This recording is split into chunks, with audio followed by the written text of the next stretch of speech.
गर्मियों के समय में सबसे ज़्यादा ये देखा जाता है कि छुट्टियों के समय खास करके बच्चे बालकनी से बहुत ज़्यादा गिरते हैं और इससे एक हेड इंजरी की समस्या होती है।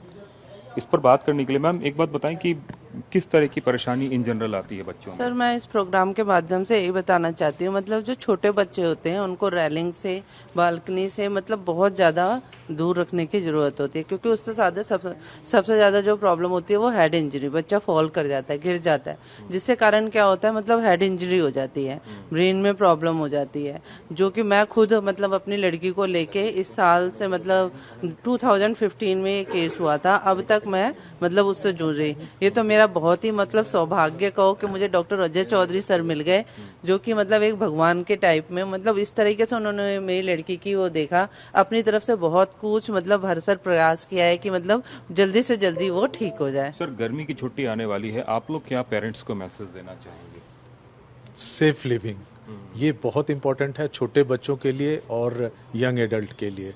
चाहे वो घर का बालकनी हो, छत हो, रेलिंग अच्छा रहना चाहिए, क्योंकि बच्चे नहीं समझते हैं और समझाने वाले हमेशा बच्चों के साथ नहीं होते हैं। तो इसलिए रेलिंग जो है, रेलिंग से गिरना और गिर करके इंजर्ड होना ये बहुत कॉमन है। इसकी वजह से ऑल इंडिया इंस्टीट्यूट ने एक मुहिम ही चला दिया था 2-3 साल पहले, और अभी भी वो कंटिन्यू कर रहे हैं, सेफ चाइल्डहुड सेफ बालकनी।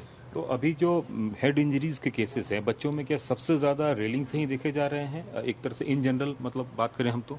हाँ, दिल्ली में रेलिंग, बालकनी और कभी कभी रोड क्रॉसिंग पेडेस्ट्रेशन में वो छोटे बच्चे नहीं, यंग एडल्ट कान में वो ईयरफोन लगा लेते हैं और रोड क्रॉस करते हैं, उससे भी काफी इंजरी हो रही है। कितना ज्यादा क्यूरेबल है अगर समय से अगर हम अस्पताल पहुंच जाए तो, अगर माइनर इंजरी होती है? आज के डेट में जो फैसिलिटी उपलब्ध है, माइनर टू मॉडरेट इंजरी तो क्यूरेबल है, नियरली क्यूरेबल है।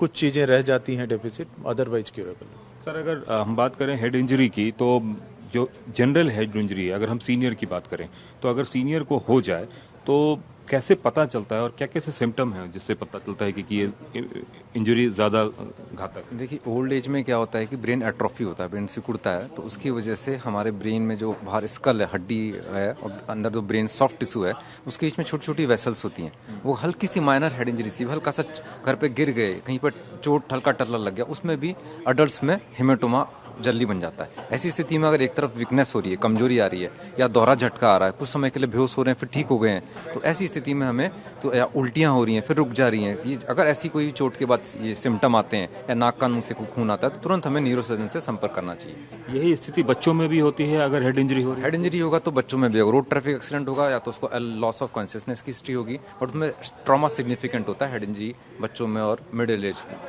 पर्सन्स में। उसमें लॉस ऑफ कॉन्शियसनेस, वोमिटिंग, दोहरा झटका आना, नाक कान मुंह से खून आना, ये सारे सिम्टम हेड इंजरी में दिखते हैं। और इन जनरल अगर ऐसा हो तो तुरंत सिटी स्कैन करवा के फिर डॉक्टर से प्रॉपर गाइडलाइन लेनी चाहिए? सबसे पहले सिटी स्कैन नहीं, सबसे पहले डॉक्टर के पास जाना चाहिए, ताकि वो अदर वाइटल्स को भी स्टेबल करे। देन अगर डॉक्टर सिटी स्कैन एडवाइस करता है तभी सिटी स्कैन हमें कराना चाहिए। आमतौर पे कई बार ये भी देखा जाता है कि बच्चों में अगर हेड इंजरी हो जाए तो लोग सहला देते हैं, तेल लगा देते हैं और फिर भूल जाते हैं कि क्या हुआ। उसका बिल्कुल भी सिग्निफिकेंस नहीं है। कभी भी बच्चों में, किसी भी अडल्ट्स में भी अगर चोट लगती है, हेड इंजरी होती है, शुरू के 48 घंटे बहुत क्रूशियल होते हैं। उसमें अंडर डॉक्टर के सुपरविजन में या किसी हॉस्पिटल के अंडर सुपरविजन में उसे रखना चाहिए। गर्मी छुट्टी आने वाली है तो फिर आप लोगों को सजेस्ट करेंगे कि बालकनी को सेफ रखें अपने बच्चों से? बिल्कुल, गर्मियों में क्या लोग ज़्यादा से ज़्यादा बाहर भ्रमण करते हैं, बच्चे खेलते हैं, कई बार बच्चों माँ बाप के अंडर गार्जियनशिप से मिस हो जाते हैं। कम से कम 3 से 4 फीट, 3.5-4 फीट का बालकनी रहे, और ये सबसे मेरे सलाह भी है और सभी से सुझाव है कि अगर 3.5-4 फीट का जो अगर बालकनी बना लेंगे तो उतना खर्चा नहीं आएगा जितना कि उस हेड इंजरी के बाद जो जीवन क्रिपल हो जाता है, जो डिसेबिलिटी को हम झेलते हैं, पूरी परिवार झेलता है, समाज घर परिवार झेलता है, तो वो उसके कंपैरिजन में वो बालकनी बनाना बहुत ही अच्छा सुझाव रहेगा। ठीक है। कैमरामैन मुनीश के साथ कुमार कुंदन, TV9 भारतवर्ष, दिल्ली।